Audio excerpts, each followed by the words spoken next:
வணக்கம் கிரிக்கெட் ரசிகர்களே, இன்று நாம் பார்க்க போகும் செய்தி இந்திய கிரிக்கெட் வரலாற்றிலும் உலக கிரிக்கெட் பொருளாதாரத்திலும் ஒரு மிகப்பெரிய திருப்புமுனையாக அமையப் போகிறது.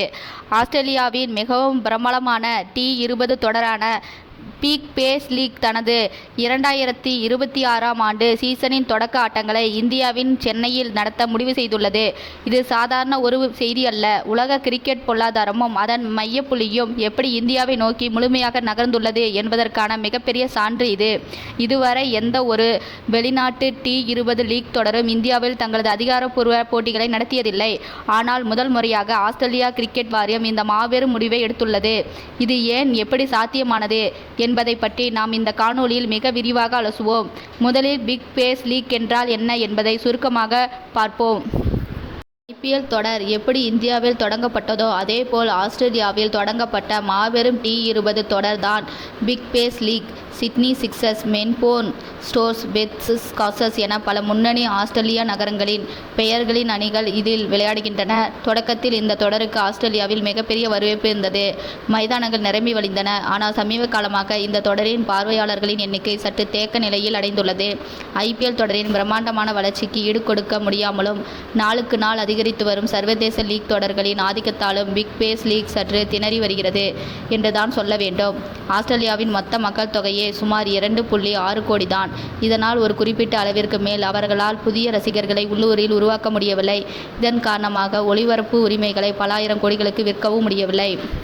இந்த பொருளாதார சிக்கலை தீர்க்க ஆஸ்திரேலியா கிரிக்கெட் வாரியம் ஒரு பிரம்மாண்டமான பிளானை தீட்டியது. அதுதான் இந்திய சந்தையை நோக்கி நேரடியாக நகர்வது. இந்தியா உலகிலே மிகப்பெரிய கிரிக்கெட் சந்தையாகும். இங்குள்ள கிரிக்கெட் ரசிகர்களின் எண்ணிக்கை ஆஸ்திரேலியாவின் மொத்த மக்கள் தொகையை விட பல மடங்கு அதிகம். இந்திய ரசிகர்களை தங்களது தொடரை நேரடியாக பார்க்க வைத்தால் பிக் பேஸ் லீக்கின் மதிப்பு பல நூறு மடங்கு உயரும் என்பதை ஆஸ்திரேலியா வாரியம் நன்கு உணர்ந்துள்ளது. இதற்காக தான் அவர்கள் இந்திய கிரிக்கெட் கட்டுப்பாட்டு வாரியமான PCCI மற்றும் தமிழ்நாட்டு கிரிக்கெட் சங்கத்திடம் அதிகாரப்பூர்வமாக பேச்சுவார்த்தை நடத்தினார்கள். IPL 2026 தொடரின் போது சென்னை சேப்பாக்கம் மைதானத்தில் நடந்த ஒரு போட்டியின் போது ஆஸ்திரேலியா கிரிக்கெட் வாரியத்தின் உயர் அதிகாரிகள் நேரில் வந்து பார்வையிட்டனர். அந்த மைதானத்தின் சூழ்நிலை, ரசிகர்களின் ஆரவாரம், பாதுகாப்பிற்காக ஏற்பாடுகள் மற்றும் அங்குள்ள உலகத்தரம் வாய்ந்த வசதிகளை பார்த்து அவர்கள் பிரமித்து போனார்கள். இந்த பேச்சுவார்த்தையின் முடிவு வரும் டிசம்பர் மாதம் சென்னையில் பிக் பேஸ் லீக்கின் தொடக்க ஆட்டங்களை நடத்த PCCI முழு அனுமதி அளித்துள்ளது. இது குறித்து IPL தலைவர் அருண் தூமால் மிக தெளிவாக ஒரு விளக்கத்தை ஊடகங்களுக்கு அளித்துள்ளார். இந்தியா உலக கிரிக்கெட்டின் மிகப்பெரிய சந்தை என்றும் அதனை பயன்படுத்திக் கொள்ள ஆஸ்திரேலியா விரும்புவது மிக மிக இயல்பான ஒரு வணிக உத்தி என்றும் அவர் கூறியுள்ளார். PCCI ஏன் இதற்கு சம்மதித்தது என்ற கேள்வி இப்பொழுது பலருக்கு மேலலாம். IPL தொடருக்கு போட்டியாக இது அமையாதா என்று சிலர் நினைக்கலாம். ஆனால் உண்மை அதுவல்ல. இந்தியா தற்போது உலக கிரிக்கெட்டின் அசைக்க முடியாத தலைவராக இருக்கிறது. விளையாட்டின் வளர்ச்சிக்காக இந்தியா தனது கதவுகளை சற்று திறக்க வேண்டியுள்ளது. குறிப்பாக 2028ஆம் ஆண்டு லாஸ் ஏஞ்சல்ஸ் ஒலிம்பிக் போட்டிகளில் கிரிக்கெட் விளையாட்டு அதிகாரப்பூர்வமாக மீண்டும் சேர்க்கப்பட உள்ளது. இந்த வரலாற்று சிறப்புமிக்க சூழ்நிலையில் உலக அளவில் கிரிக்கெட் விளையாட்டை மேலும் பிரபலப்படுத்தவும் அதற்கான பொருளாதாரத்தை வலுப்படுத்தவும் PCCI விரும்புகிறது. ஆஸ்திரேலியாவின் இந்த முயற்சிக்கு ஆதரவு அளிப்பதன் மூலம் உலக கிரிக்கெட் அரங்கில் இந்தியாவின் பெருந்தன்மையும் தலைமை பண்பும் மேலும் வலுப்பெறும் என்பதை அவர்கள் அறிவார்கள். அதோடு மட்டுமல்லாமல் இந்தியாவிற்கும் ஆஸ்திரேலியாவிற்கும் இடையிலாக கிரிக்கெட் உறவு எப்போதும் மிக நெருக்கமான ஒன்று. எனவே ஆஸ்திரேலியாவின் இந்த வரலாற்று கோரிக்கையை PCCI எவ்வித தயக்கமின்றி ஏற்றுக்கொண்டுள்ளது. சரி, இந்தியாவின் மும்பை, அகமதாபாத், கொல்கத்தா என எத்தனையோ பிரம்மாண்டமான மைதானங்கள் இருக்கும்போது ஏன் குறிப்பாக சென்னை சேப்பாக்கம் மைதானம் தேர்வு செய்யப்பட்டது என்பதை பார்ப்போம். சென்னை ரசிகர்கள் கிரிக்கெட்டை நேசிக்கும் விதம் உலகெங்கிலும் மிகவும் தனித்துவமானது. எந்த நாட்டு அணியாக இருந்தாலும் நல்ல கிரிக்கெட்டை ரசித்து உண்மையான விளையாட்டு வீரருக்கு கைத்தட்டி உற்சாகப்படுத்துவதில் சென்னை ரசிகருக்கு நிகர் யாரும் இல்லை. 99ஆம் ஆண்டு பாகிஸ்தான் அணி சென்னையில் வென்றபோது ஒட்டுமொத்த மைதானமும் எழுந்து நின்று கைத்தட்டிய வரலாறு சென்னை ரசிகர்களுக்கு உண்டு. அது மட்டும் இல்லாமல் ஆஸ்திரேலியா வீரர்களுக்கும் சென்னைகளுக்கும் இடையே ஒரு மிகப்பெரிய உணர்வுபூர்வமான பிணைப்பு உள்ளது.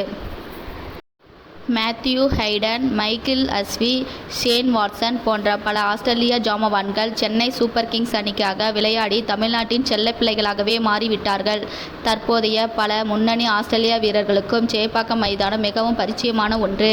இங்குள்ள சுழற்பந்து வீச்சுக்கு சாதகமான ஆடுகளத்தில் T20 போட்டிகள் நடக்கும்போது அது ரசிகர்களுக்கு ஒரு சிறப்பான விருந்தாக அமையும் என்பதில் சந்தேகமில்லை. இந்த போட்டியின் மூலம் பொருளாதார ரீதியாகவும் பல நன்மைகள் ஏற்பட உள்ளன. வெளிநாட்டு வீரர்கள் மற்றும் ஆயிரக்கணக்கான ஆஸ்திரேலிய ரசிகர்களின் வருகையால் சென்னையில் உள்ளூர் பொருளாதாரம், சுற்றுலாத்துறை மற்றும் ஹோட்டல் தொழில்கள் சிறப்படையும். உலகெங்கிலும் உள்ள கிரிக்கெட் ரசிகர்கள் தங்கள் தொலைக்காட்சியில் சேப்பாக்கம் மைதானத்தை நேரலையில் பார்ப்பார்கள். இது தமிழ்நாட்டிற்கும் ஒரு சிறந்த சர்வதேச விளம்பரமாக அமையும். ஆஸ்திரேலியா நேரம் மற்றும் இந்திய நேரம் ஆகியவற்றுக்கு இடையிலான வித்தியாசத்தை கணக்கில் கொண்டு போட்டிகள் இந்திய ரசிகர்களுக்கு ஏற்ப பிரைம் டைம் நேரத்தில், அதாவது மாலை அல்லது இரவு நேரத்தில் ஒளிபரப்பப்படும் வகையில் திட்டமிடப்படும் என எதிர்பார்க்கப்படுகிறது. இதனால் தொலைக்காட்சியிலும் டிஜிட்டல் தளங்களிலும் பிக் பேஸ் லீக்கின் பார்வையாளர்களின் எண்ணிக்கை இந்திய அளவில் பல மடங்கு அதிகரிக்கும். ஆஸ்திரேலிய ஒளிபரப்பு நிறுவனங்கள் இந்திய விளம்பரதாரர்களை எளிதாக ஈர்க்க முடியும். இதன் மூலம் பல கோடி ரூபாய் மதிப்பிலான இந்திய விளம்பர முதலீடு ஆஸ்திரேலியா கிரிக்கெட் வாரியத்தை செல்லும். இது ஒட்டுமொத்த கிரிக்கெட் ஆஸ்திரேலியாவின் வருவாயை கணிசமாக உயர்த்தும். எதிர்காலத்தில் ஆஸ்திரேலியாவின் இந்த மாபெரும் வெற்றியை ஒரு முன்னோடியாக வைத்து இங்கிலாந்தின் தி 100 அல்லது கரீபியன் பிரீமியர் லீக் மற்றும் தென்னாப்பிரிக்காவின் SA20 போன்ற மற்ற லீக் தொடர்களும் இந்தியாவில் தங்களது சில போட்டிகளை நடத்த வரிசை கட்டி நிற்கலாம். உலகெங்கும் உள்ள கிரிக்கெட் வாரியங்கள் இந்தியாவின் கதவை தட்டும் காலம் வந்துவிட்டது. டிசம்பர் மாதம் சென்னையில் மழைக்காலம் முடிவடையும் நேரம் என்பதால் வானிலை கிரிக்கெட் விளையாடுவதற்கு மிகவும் ஏதுவாக இருக்கும். மார்கழி மாதத்தில் இதமான குளிரில் சேப்பாக்கத்தில் ஆடுகளம் எவ்வளவு செயல்படும்?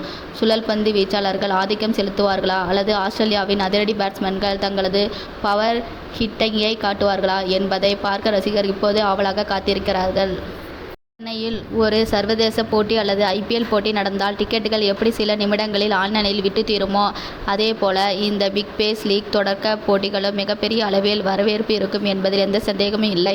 பிக் பேஸ் லீக்கில் விளையாடும் பல ஆஸ்திரேலியா மற்றும் வெளிநாட்டு வீரர்கள் ஏற்கனவே IPL தொடரின் மூலம் இந்தியாவின் ரசிகர்களுக்கு மிகவும் நெருக்கமானவர்கள் என்பதால் இந்திய ரசிகர்கள் அவர்களை தங்கள் சொந்த நாட்டு வீரர்களைப் போலவே கொண்டாடுவார்கள். சுருக்கமாக சொல்லப்போனால் பிக் பேஸ் லீக்கின் இந்த தைரியமான நகர்வு ஆஸ்திரேலியா கிரிக்கெட்டிற்கு ஒரு மிகப்பெரிய வணிக ரீதியான வெற்றிக்கு மட்டுமல்ல, உலக கிரிக்கெட் என்ற பெரிய குடும்பம் எந்த அளவிற்கு இந்தியாவை மையமாக வைத்து சுழல தொடங்கியுள்ளது என்பதற்கான ஒரு அதிகாரப்பூர்வமான அறிவிப்பாகும். விளையாட்டு உலகத்தை நிர்வகிப்பது திறமை மட்டுமல்ல, அது சார்ந்த மாபெரும் பொருளாதாரமும் தான் என்பதை இந்த முடிவு நமக்கு உணர்த்துகிறது. உலக கிரிக்கெட் வரைபடத்தில் சென்னையின் பெயர் மீண்டும் ஒரு முறை ஆழமாக பொறிக்கப்பட உள்ளது. சேப்பாக்கம் மைதானத்தில் டிசம்பர் மாதம் நடக்கவுள்ள இந்த வரலாற்று சிறப்புமிக்க போட்டிக்காக நாம் அனைவரும் காத்து கொண்டிருப்போம். ஆஸ்திரேலியாவின் இந்த முடிவு பற்றி நீங்கள் என்ன நினைக்கிறீர்கள்? PCCயின் இந்த அனுமதி சரியானதுதானா என்பதை பற்றி உங்கள் மதிப்புமிக்க கருத்துக்களை கீழே கமெண்ட் பிரிவில் தவறாமல் பகிருங்கள். இந்த ஆழமான கிரிக்கெட் பகுப்பாய்வு உங்களுக்கு பிடித்திருந்தால் இந்த வீடியோவை லைக் செய்து உங்கள் நண்பர்களுக்கும் பகிருங்கள். நமது சேனலை தொடர்ந்து சப்ஸ்கிரைப் செய்து ஆதரவளியுங்கள். மீண்டும் இது போன்ற மற்றொரு சுவாரஸ்யமான மற்றும் ஆழமான கிரிக்கெட் தகவலுடன் உங்களை அடுத்த வீடியோவில் சந்திக்கிறேன். அதுவரை உங்களிடமிருந்து விடைபெறுகிறேன். நன்றி, வணக்கம்.